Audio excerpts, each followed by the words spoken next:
Okey, Assalamualaikum warahmatullahi wabarakatuh kepada anda fans Harimau Malaya.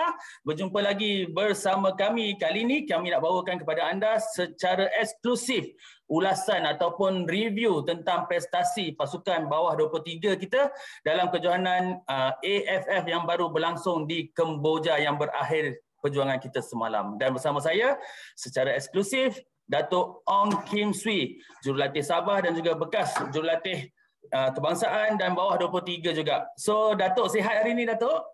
Sihat, terima kasih. Ya, sebab sebelum kejohanan itu kita dah ada minta ulasan daripada Datuk juga. So saya rasa Datuk juga orang yang paling layak untuk bagi ulasan tentang pencapaian bawah 23 kita sepanjang kejohanan yang baru berlangsung ni. Okey. So soalan pertama saya untuk Datuk hari ini adalah kita dah sampai ke tournament yang betul. Okey, bukan friendly lagi. So bila kita dengar statement daripada pihak FM katanya semalam bagi ruang untuk bereksperimen, untuk uji pemain. Jadi dalam kejohanan ni apa yang kita nampak hasilnya begitulah. Adakah pencaturan kita sebenarnya silap dan fans sekarang dah mula risau ni Datuk? Tak dinafikan ya, daripada segi keputusan kita tidak menepati sasaran. Tetapi sebelum kejohanan bermula lagi, saya telah mengatakan ini bukan pasukan utama. Dan apabila mereka bertanding dalam kejohanan-kejohanan besar seperti AFF, pendedahan juga merupakan faktor yang paling penting. Namun daripada apa yang saya dapat lihat daripada dua perlawanan yang mereka lalui dengan pasukan Laos, para pemain tidak mencapai tahap yang kita kendaki. Dan itulah saya katakan di mana pemain-pemain daripada pemain utama mereka amat penting. Dan jika kita ke setiap kejohanan untuk pendedahan, tetapi pendedahan yang kita berikan itu bukan untuk pemain-pemain ini beraksi pada kejohanan yang akan datang. Ini bukan pendedahan, ini bermakna kita hanya tangkap muat. Di mana kita hanya memikirkan, oh tak apa kita bawa pemain yang mana ada, kita dedarkan. Tetapi apabila kita dedarkan, kita ingin mereka menimba pengalaman dan mendapatkan intensiti perlawanan antarabangsa untuk dibawa ke kejohanan tersebut.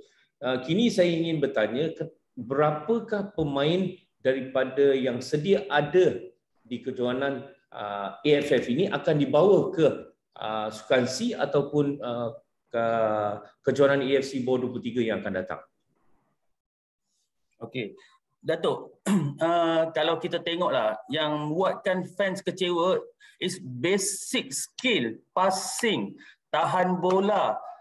Itu pun dia orang tak dapat nak kuasai. Jadi untuk pengalaman Datuk sebagai jurulatih peringkat bawah 23 ni, Datuk pernah hadapi pengalaman seperti ini, mungkin pemain sebab terlalu nervous ataupun mereka sebenarnya memang tak ready untuk bertanding di dalam peringkat ni?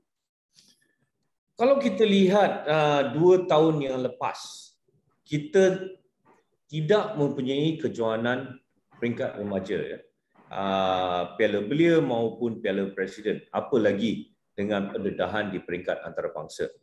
Untuk para pemain ini mendapatkan pengalaman, momentum di peringkat antarabangsa, dah tentu mereka harus didedahkan terlebih dahulu.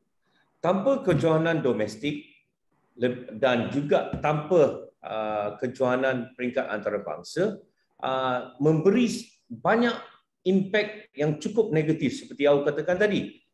Pemain mungkin boleh beraksi dengan baik di negara kita, tetapi apabila bermain di bawah tekanan, terutamanya apabila kita inginkan keputusan selepas tewas 2-1 pada perlawanan pertama, ini menunjukkan kita tidak boleh absorb pressure. Untuk bermain dalam tekanan merupakan satu situasi yang berbeza. Apabila kita menekankan sesuatu aspek yang kita inginkan, ini terpulang pada mentaliti pemain juga, persediaan pemain juga. Jadi untuk tidak boleh membuat hantaran, even saya nampak banyak kelemahan basic berlaku dalam dua perlawanan ini, dan ini kita harus lakukan banyak banyak persoalan selepas ini. Adakah kita mempunyai satu sistem yang baik daripada segi pembangunan pemain remaja ataupun kita harus memperbaiki lagi? Tapi Datuk, rasa-rasanya punca utama sebenarnya adalah tekanan ataupun terlalu memandang rendah lawan, selesa. Sebab dah dua tim tarik diri dan rasa macam dah senang benda ni, so dia ambil ringan.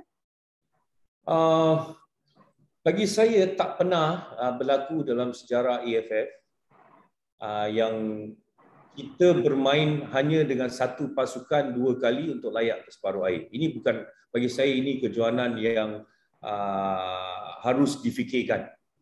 Kita menyertai kejohanan AFF untuk bermain dengan banyak negara, di mana pemain dapat menimba pengalaman daripada satu pasukan ke satu pasukan. Itu pertama. Dan saya harap pihak AFF juga harus memikirkan situasi-situasi seperti ini. Yang dah tentu apabila kita bermain dalam kejohanan ini, kita memerlukan keputusan.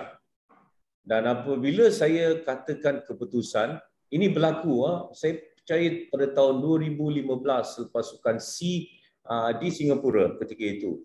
Kita tidak layak ke peringkat separuh akhir dan saya telah mengatakan berulang kali, bayangkan pada tahun 2015 dan juga tak silap saya pada 2013 selepas saya dengan Sukan C, saya mengatakan kita tidak boleh mengambil mudah pasukan-pasukan seperti Kamboja, Laos, Filipina, Timor Leste dan selepas ini Brunei. Mereka bertambah baik. Ini bukan pasukan belasahan yang biasa dulu kita fikir, oh kita jumpa Laos, kita jumpa Kamboja, no problem. Ini silap. Saya telah mengatakan ini banyak kali di mana kita harus menjurangkan perbezaan kita dengan negara-negara ini. Tetapi ini berlaku sebaliknya, di mana mereka telah mengurangkan jurang dan telah mengalahkan kita ketika ini. Jadi kita tidak boleh mengambil mudah dengan mana pasukan sekalipun bila kita bermain, terutama sekarang dalam peringkat Asia Tenggara. Okey, kalaulah Datuk adalah coach pasukan ni, apa perubahan yang Datuk akan lakukan? Adakah tim ni perlu diberi peluang lagi untuk dicuba? Bagi saya, kita mempunyai 3 kejohanan yang besar selepas ini. Kita ada, seperti saya katakan dalam interview yang sebelum ini, kalau saya meletakkan prioriti saya akan letakkan pada Sukan C dan juga Piala AFC yang akan datang. Jadi saya inginkan pemain terbaik saya. Saya tidak ingin menukar apa sistem yang saya ada, tetapi beri saya pemain terbaik saya. Kalau saya tidak dapat pemain terbaik saya, kita tahu apa berlaku sekarang. Kritikan boleh datang, tetapi kritikan yang relevan bagi saya. Adakah relevan untuk kita mengkritik pasukan ini mengikut keputusan atau kita mengkritik pasukan ini mengikut perkara-perkara yang relevan? Seperti saya katakan, adakah mereka mempunyai pemain terbaik? Kenapa pemain seperti aku katakan tadi mereka tidak boleh membuat hantaran sekalipun. 2 tahun tanpa kejohanan domestik dan tanpa kejohanan antarabangsa, bermain secara sukarela, tidak meletakkan tekanan. Tetapi apabila kita bermain dalam kejohanan-kejohanan, tekanan berbeza. So apabila kita tahu macam mana untuk mengawal tekanan, seperti mereka lakukan ketika kelaikan AFC yang lepas di Mongolia. Mereka tidak menang besar tetapi mereka tahu untuk mendapatkan keputusan. Jadi beza di antara mendapatkan keputusan melalui pemain yang berpengalaman atau pemain yang baru diketengahkan. Bila Datuk sentuh tentang pemain pengalaman, bermaksud apa pun jadi kita perlukan pemain-pemain yang sedia ada sebelum ni, termasuk Lokman Hakim, Arif Aiman, Muhairi. Ya, bagi saya semua pemain terbaik harus dikumpulkan. Kita tak boleh untuk bersiap sedia seminggu mendapatkan pemain terbaik. No. Kita kena faham di sini. Pemain-pemain remaja kita kebanyakan tidak bermain dalam Liga Super ataupun liga-liga yang penting. Apabila pemain bermain dalam liga yang Liga Super contohnya, intensiti yang berlainan. Jadi apabila mereka dikumpulkan, amat mudah untuk kita menyesuaikan diri dengan intensiti kejohanan antarabangsa. Jadi saya, kalau contoh saya hanya ada seminggu, tetapi kesebelasan utama saya, 20 pemain saya bermain setiap minggu di Liga Super, setiap dua kali seminggu. Jadi level of fitness mereka amat tinggi, dan apabila mereka hadir, saya hanya melakukan latihan taktikal. Tetapi apabila saya menerima pemain yang kurang berkualiti, saya perlu memikirkan pertama, fitness, kedua, basic training. So ini bukannya pasukan akademi. Kita kena faham, ini pasukan negara yang bersiap sedia untuk kejohanan yang paling tinggi di peringkat umur bawah 23 Asia. So adakah kita ingin bersiap sedia dengan pemain yang hanya didedarkan tetapi tak dibawa pada kejohanan utama? Okay, saya nak minta Datuk sentuh tentang formation dan tactical juga ya. Saya nampak ada masanya formation adalah 3-5-2, 3-4-3 yang sepatutnya kita conquer bahagian midfield tapi tak berjaya, dan kemudian kita banyak dihukum dengan counter attack yang kita tak dapat nak atasi. Dan juga kita banyak rugi dengan set piece sebab corner kick malam tadi terlalu banyak tapi tak dapat disempurnakan. Ini sebenarnya adalah faktor mungkin tak cukup variation of formation yang disediakan, atau player tu sendiri tak sempat nak adapt dengan taktikal secara keseluruhannya, Datuk. Itu yang saya katakan tadi ya. It's two different things. Quality dan tanpa quality. Kalau quality, benda yang berkualiti. Contoh, kita beli barang apa sekalipun lah. Kalau you beli yang barang branded, contohnya, barang branded lah you beli, dia akan kekal begitu lama. Benda kulit yang genuine, dia akan kekal begitu lama. Tetapi kalau kita beli kulit yang tiruan, kan apa akan jadi pada kulit itu? Dia akan merkah, dia akan takkan stable, dia takkan konsisten. Tetapi apabila mereka bermain seperti saya katakan di Mongolia, apabila mereka layak, mereka menggunakan formasi yang sama. Mereka tak menukar formasi yang berlainan. Bagi saya sebagai jurulatih, kalau saya nampak formasi yang mendatangkan hasil dan pemain-pemain dapat mengadaptasi formasi yang saya gunakan, saya takkan tukar. Tapi saya menggunakan pemain yang berbeza dengan sistem yang sama. Nampak tak perbezaan dia? Bermakna kualiti penting. Due respect to all the players. But saya masih tekankan di sini, di mana kualiti yang kita bawa kali ini bukan merupakan kualiti utama kita. Jadi untuk mereka absorb satu tekanan tentang tactical knowledge memerlukan banyak masa. Jadi ini juga satu wake up call lah sebenarnya. Bila kita nak menghadapi contoh AFC yang lebih besar tu, mungkin persiapan dalam masa singkat memang tak akan membantu. Kita perlu lebih lama. Datuk rasa tempoh yang diperlukan sebenarnya menjelang kepada kejohanan tu berapa lama yang mereka perlu duduk bersama, bermain bersama untuk dapatkan keserasian? Ini terpulang. Kita tahu dalam kejohanan tersebut nanti saya tak pasti sama ada termasuk dalam kalender FIFA ataupun tidak ya. Yang penting di sini Coach Brad harus tahu berapa pemain-pemain utama beliau, first 11, first 15, first 18 yang bermain secara kompetitif dalam liga kita. Kalau mereka bermain secara regular, itu tidak menjadi masalah walaupun tempoh hanya 2 ataupun 3 minggu. Tetapi kalau mereka tak bermain dalam liga kita, mereka harus diberi masa yang lebih lama. Lebih kurang 4 minggu, 4 minggu, di mana saya percaya itu merupakan satu persiapan yang cukup baik. Kalau kita ingat apabila saya bermain dalam Piala AFC di China pada tahun 2018 tak silap saya mempunyai hampir lebih sebulan setengah untuk menyiapkan pasukan tersebut, dan kita bersiap sedia bukan sahaja latihan di dalam negara tetapi di luar negara sebelum ke negara yang kita ingin bermain. Jadi daripada persiapan yang cukup rapi, ini terbukti apabila kita membuat persiapan yang cukup rapi, kita layak ke peringkat suku akhir. walaupun tidak begitu jauh, tetapi bagi saya kita membuktikan kita boleh bersaing dengan negara Timur Tengah maupun negara gergasi seperti Korea, Jepun. Tapi kalau pemain kita tak beraksi secara konsisten ataupun regular dalam Liga Super dan kita hanya bersiap selama 2 minggu, saya percaya kita akan gagal pada bila-bila masa. Saya nak memetik daripada perkongsian Datuk sebelum ni yang mengatakan pernah terjadi sebelum Sukan C yang mereka kata Sukan C tak berapa penting. Tapi selepas ada kegagalan, Datuk dipecat.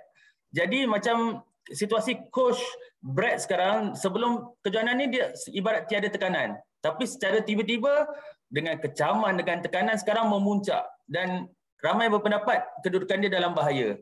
Jadi kalau macam Coach sendiri rasa perlu ada perubahan ke dari segi coaching setup dia? Kenapa kita bila kalah jurulatih nak dipecat? Saya tidak mempunyai sebarang sentimen dengan mana-mana jurulatih. Kita apabila kita layak, kita menang kejohanan, coach dipuji. Dan apabila kalah, kita dikritik, itu kebiasaan. Tetapi seperti saya katakan tadi, apabila kita tewas, kritikan itu harus datang secara relevan. Ya? Okey, saya setuju. Kalau kritikan mengatakan kita tidak menunjukkan satu sistem permainan yang baik. Okey, mungkin itu kelemahan saya. Tetapi mengatakan ini kejohanan Asia Tenggara, sepatutnya kita layak secara mudah dengan siapa pemain yang kita ada, itu silap. Ya, so kita harus tahu yang bukan oleh kerana satu kejohanan kita harus memberi tekanan ataupun kritikan yang begitu pedas pada setiap jurulatih ataupun pemain. Dan saya percaya ini merupakan satu wake up call di mana kita tahu selepas ini kita tidak lagi boleh menghantar pemain-pemain hanya untuk pendedahan tetapi tidak digunakan untuk kejohanan penting. Jadi kalau macam tu maksudnya Datuk cenderung untuk kita terus kekalkan Coach Brad, tapi dalam masa yang sama perlu tak kita tunggu satu tempoh untuk maksudnya bagi ruang, bagi peluang sampai satu tempoh, ataupun memang kita perlu teruskan dengan Coach Brad sampai kejohanan berlangsung terus? Ya, bagi saya beliau harus diberi kepercayaan untuk membuktikan dalam 2 kejohanan yang akan berlangsung back to back di kejohanan Piala AFC dan juga Sukan C. Jadi antara salah satu kejohanan tersebut, sudah tentu kita harus layak ke peringkat yang lebih baik. Jika itu berlaku, saya tak nampak kenapa kita harus mengambil kesalahan setiap jurulatih. Ya, kalau katakan Piala AFC nanti dengan pemain terbaik kita tidak melakukan yang terbaik, mungkin itu merupakan perkara pertama yang perlu kita fikirkan. Tetapi kalau Piala AFC kita menunjukkan prestasi yang baik dengan pemain-pemain yang berbeza, jadi apakah langkah seterusnya? Kekalkan Coach Brad. Ataupun kita ambil jurulatih baru. Lepas tu jurulatih yang baru tak layak ke peringkat Piala daripada peringkat kumpulan. Adakah kita ingin menukar lagi jurulatih? Kita of course seperti sedia maklum, Harimau Malaya memang pandang pada suara fans. Saya terbaca juga di kalangan fans kami, dia kata sewaktu zaman Datuk Ong Kin Swee, player ada semangat, motivasi, garang atas padang. Tak nampak pada pasukan yang bawa nama kita di AFF semalam. Garang, motivasi itu sebenarnya datang daripada mana, Coach? Datang daripada coach ataupun semangat player itu sendiri? Ya, ini boleh saya katakan terpulang pada individu jurulatih. Ya. Kita tahu, macam saya katakan tadi, daripada segi prestasi para pemain, saya lihat tanpa semangat juang yang tinggi. Kebiasaan pemain-pemain ini kita tahu mereka kurang kualiti, tetapi mereka inginkan sesuatu. They can fight, they can challenge. Tapi saya tak nampak dalam perlawanan yang lepas. Ini mungkin seperti saya katakan, apabila kita meletakkan tekanan, saya percaya pemain-pemain ini membaca, dengar selepas mereka tewas dengan Laos pada perlawanan pertama, tekanan-tekanan seperti ini mungkin mereka tak dapat lagi absorb. Seperti saya katakan, kalau pemain yang berkualiti, pemain yang baik, apabila ditekan ataupun dikritik, but the next game they responded very well. So pada masa yang sama, saya lihat mungkin oleh faktor-faktor tertentu seperti masalah-masalah lain yang menimpa pasukan, baik pada pemain ataupun pegawai, sedikit sebanyak tidak menunjukkan keinginan ataupun semangat yang tinggi dalam dua perlawanan lepas. Okey, saya nak tanya soalan yang terakhir. Sebab netizen dah mula, maksudnya berlegar kat media sosial dah mula memetik nama Paul Martin, pembantu Kim Panggon yang sebelum ni melatih pasukan youth untuk Barcelona bawah 18. Andai kata, dan sebenarnya pernah berlaku juga FAM ambil langkah drastik dalam masa terdekat ni untuk tukar coach. Adakah masa sempat untuk menghadapi kejohanan tu coach? Inilah masalah kita tahu. Apabila jurulatih daripada luar yang datang, saya tak mengatakan mereka ni tak bagus. Apabila disebut Barcelona, tiba-tiba kenapa kita tak berikan pada dia? No, dia ni tak sampai lagi sebulan di negara kita. Tak tahu lagi apa program-program pembangunan kita. Dia tak tahu lagi apa NFTP.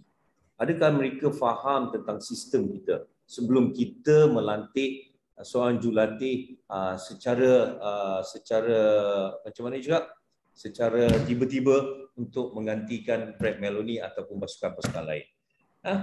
Bagi saya, biarkan jurulatih yang baru ni, Kim Panggon dengan barisan jurulatih mereka untuk mengenali bola sepak kita. Apabila mengenali bola sepak kita, dah memahami bola sepak kita dan mendapatkan keputusan membawa kita ke peringkat ke Piala Asia, then kita fikirkan, okey, kemungkinan pembantu ini boleh kita letakkan di pasukan bawah 23 ataupun bawah 19 atau bawah 17. Jadi janganlah kita terburu-buru, kan? Kalau jurulatih luar ni kita besar-besarkan. Bukan saya kata mereka ni tak bagus, mereka ni bagus. Tapi biar mereka buktikan dulu. Sedangkan Brett Maloney pun dah buktikan dulu layak secara merit. Tetapi oleh kerana kegagalan AFF yang tanpa pemain utama, perlukah beliau dipecat? Secara jujurnya saya tanya, dengan semua masalah yang menimpa. Bukan saya mempertahankan Brett oleh kerana beliau adalah bekas pembantu saya, tetapi adakah beliau membawa kejayaan pada pasukan kita sebelum ini? Jadi saya percaya maksud coach is kalau Brett dapat semua player dia dan Brett dapat gunakan formasi yang sebelum ni dia gunakan, masih ada harapan untuk tim kita, betul coach? Memang kalau Brett diberi pemain-pemain utama beliau untuk bersama-sama, saya tak nampak kenapa kita harus tukar formasi. Formasi bukan masalah sebenarnya. Formasi hanyalah sistem, formation. Ketika kita bertahan, dulu saya pernah katakan ini apabila saya mengambil alih sebagai pengarah teknikal. Apabila di DNA kita meletakkan sistem 4-3-3, bagi saya itu salah. Sebelum bagi saya, sistem merupakan sistem, is just a number. When you attack, it's different system. When you defend, it's a different system. When you playing in the middle third, it's different system. So ini mengikut situasi tertentu. Hanya meletakkan satu situasi apabila berlaku perkara-perkara tertentu, saya sebagai pemain, saya tahu ini tugas saya. Jadi formasi ini mengikut tugas-tugas yang diberikan. Okey. Saya rasa setakat itu saja soalan yang kami nak ajukan kepada Datuk. Terima kasih banyak-banyak atas perkongsian yang sangat brilian daripada Datuk. Terima kasih banyak-banyak Datuk. Terima kasih, Ao.